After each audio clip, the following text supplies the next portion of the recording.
You know, an awful lot of, historically especially, and I hear it a lot these days, this idea that you have to get rid of the separateness, get rid of the separate self, dissolve the ego, which is out to get you, and all this stuff.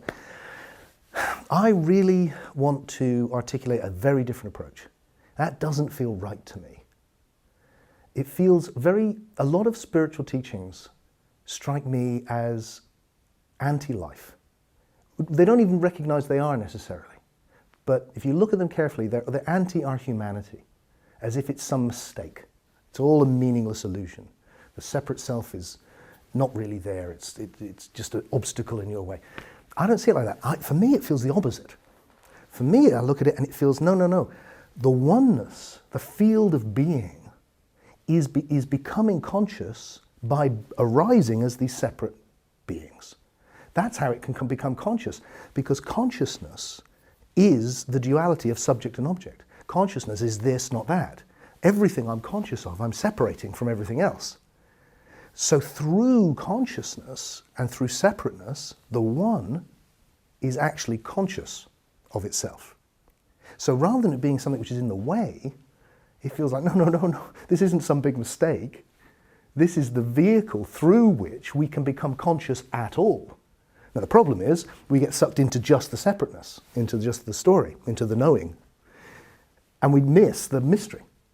But because we're now conscious, there's the chance, if we pay it attention, that we can also be conscious of the mystery. But not instead, but as well.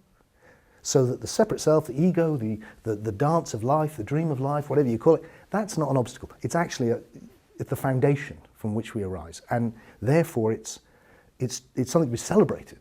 And for me, rather than it all dissolving and becoming meaningless, it suddenly becomes full of meaning and delight too, to meet another being who's both separate and not separate from me, to feel the love, to just sense breathing, and anything becomes something to appreciate, not something to dismiss.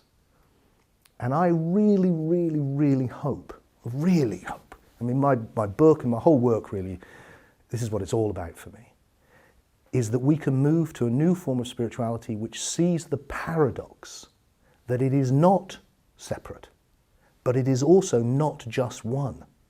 It's deeper than that. It is one and many at the same moment. That's the paradox. If you look at it one way, it's all one. If you look at it another way, it's all separate. And they're both real, and they're both valuable and to be celebrated. And we don't have to choose this or that. We have to understand the paradox that it's both and, not either or. Once we do that, then I think we'll have a form of spirituality which people generally will be ready to hear. Because the reason that this is still a cult thing, it's a small thing, it's existing in a little ghetto in society, is because so many very intelligent, kind people look at it, hear what it's saying, and go, that's a bit nuts. And the reason is, it is a bit nuts. It's got lost. And what we need to do, and what all of this work we're doing is about, for me, is let's create a form of spirituality which can embrace life as well as help you transcend it to the oneness, which can actually help you bring the love into life, so that we can make the evolutionary journey together. We can really engage with the adventure.